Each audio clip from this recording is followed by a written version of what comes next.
How to vacuum seal mason jars using the Avid Armor Ultra Series 1 chamber vacuum sealer using Avid Armor vacuum sealer canisters.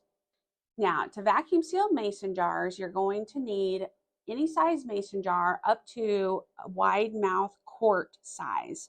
Keep in mind that if you do the largest quart size, you cannot fit the regular mouth jars into the canister. So go ahead, place the flat lid on top of the mason jar, and then you'll place that inside the vacuum canister. Then go ahead and place the canister lid on and rotate the dial to seal. Next, you'll need your accessory hose. You'll go ahead and place one end of the hose in the accessory port on that back left-hand side of the sealer. Then you'll place the other end of the hose into the canister lid, making sure that the dial stays rotated to the seal setting.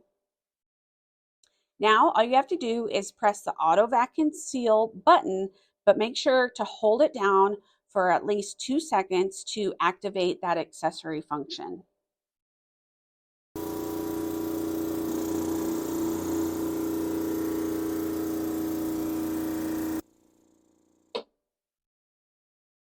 Once the canister is completely vacuum sealed, it will automatically shut off the vacuum, and then you can remove the hose from the lid.